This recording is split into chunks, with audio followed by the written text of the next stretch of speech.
In a state renowned for its prosperity, there lived a governor, Archibald Sterling, whose primary concern was not fiscal policy or public works, but the impeccable cut of his suits. While most leaders worried about the treasury, Governor Sterling worried about his tailoring. He funneled a disproportionate amount of state funds into his personal wardrobe, which had grown to occupy an entire wing of the governor's mansion. His public appearances were scheduled not around civic duties, but around the debut of a new ensemble.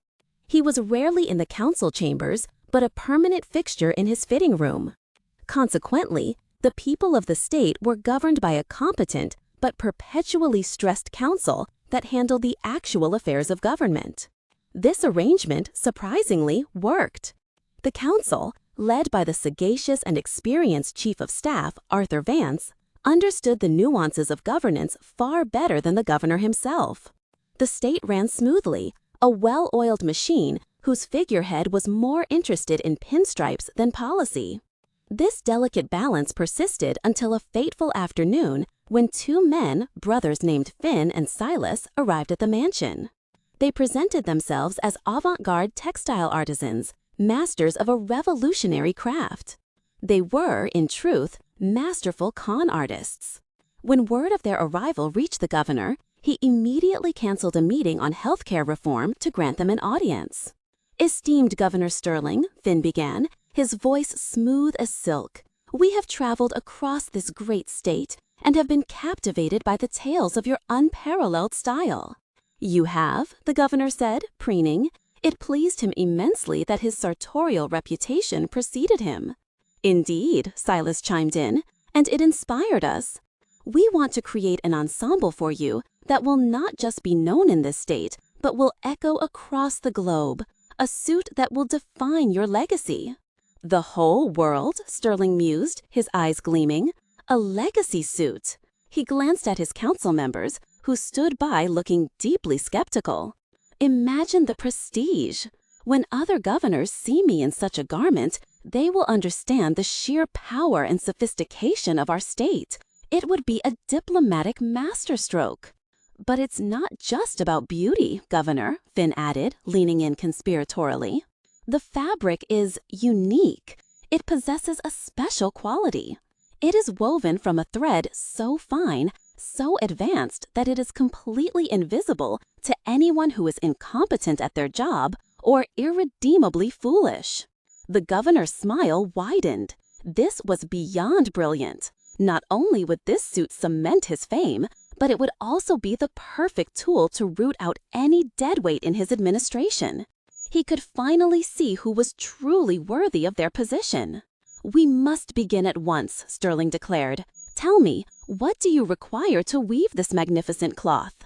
The brothers, feigning humility, requested 2 heavy briefcases of gold bullion for rare materials and a private, secure workshop within the mansion. Once installed, they set up 2 large, impressive-looking looms.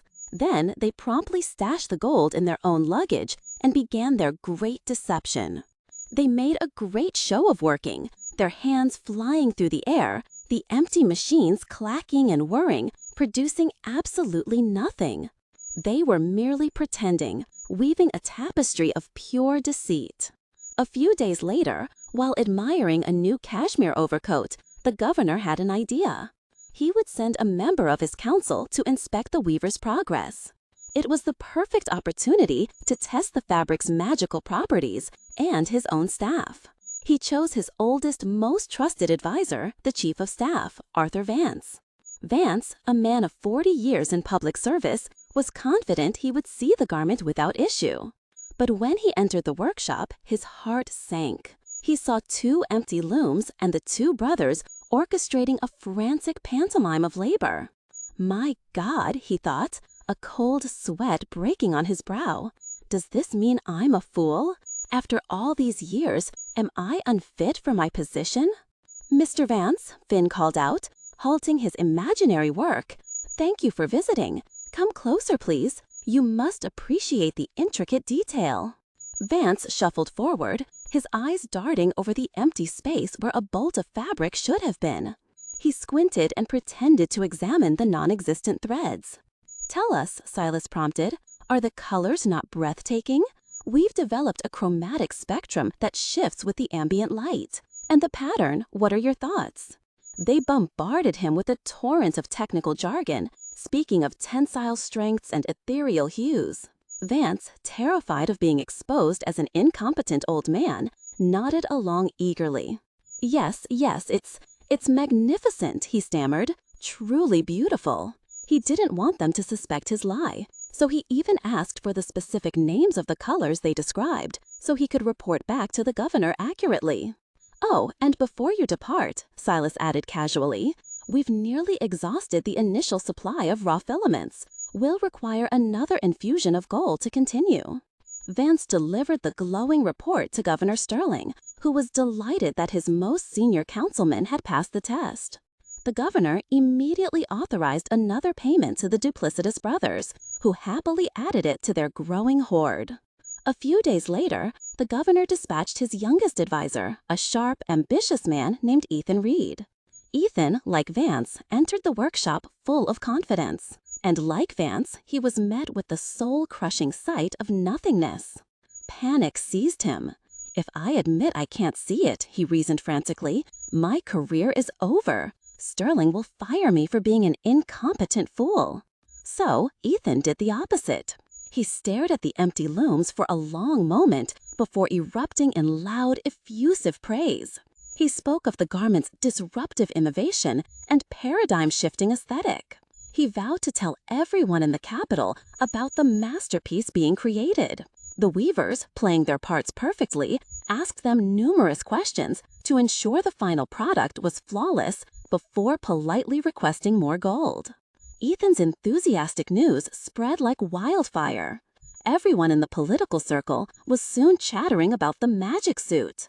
A collective anxiety took hold. They all desperately wanted to see it, not for its beauty, but to prove to themselves and others that they were not stupid or unworthy of their jobs.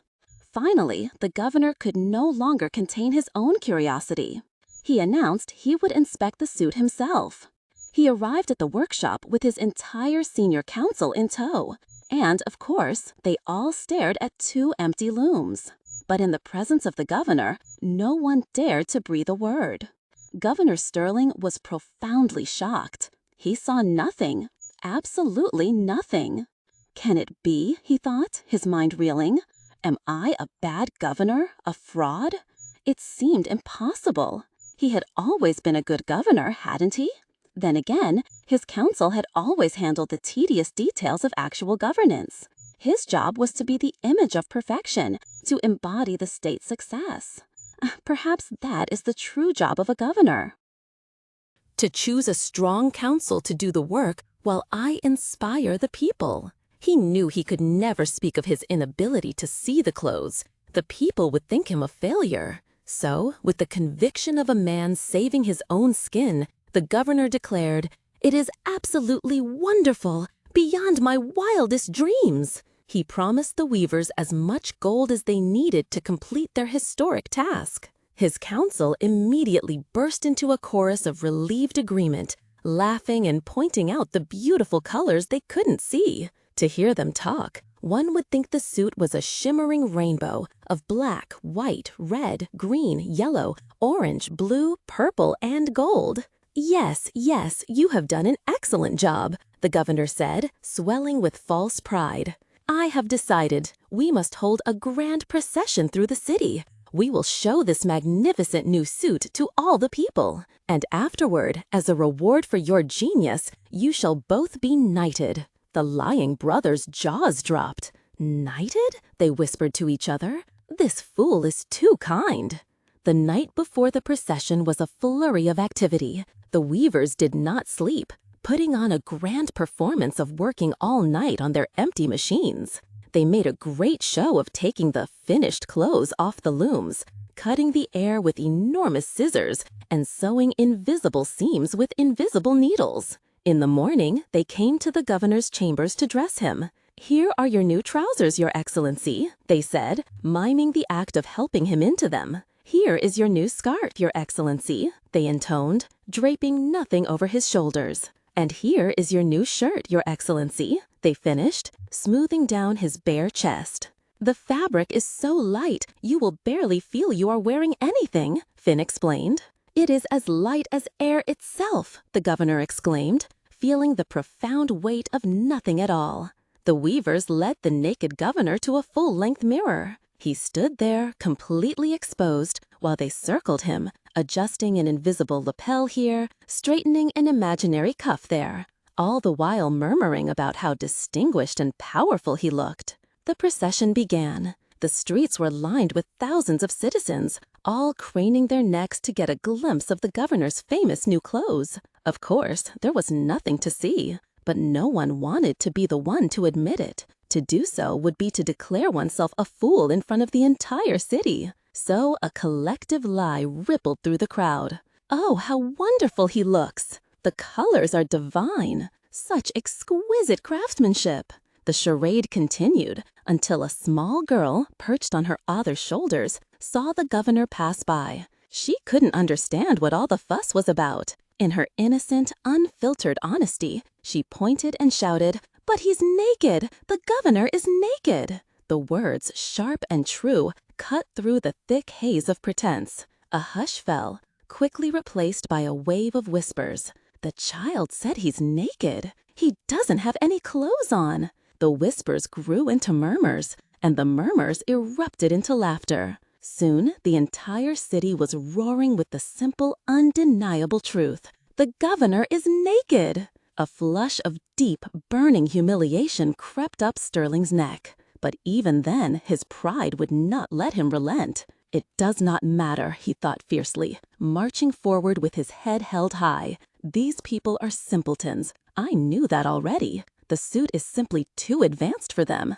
I know that I look excellent." When the mortifying procession was finally over, the governor stormed back to the mansion, intending to bestow their knighthoods through clenched teeth. But the two lying brothers were gone. Nobody could find them. They had slipped away the moment the parade began, taking all their ill-gotten gold with them. And so Governor Sterling stood alone in his grand mansion, stark naked. He felt, for the first time in a very long time, utterly and completely stupid.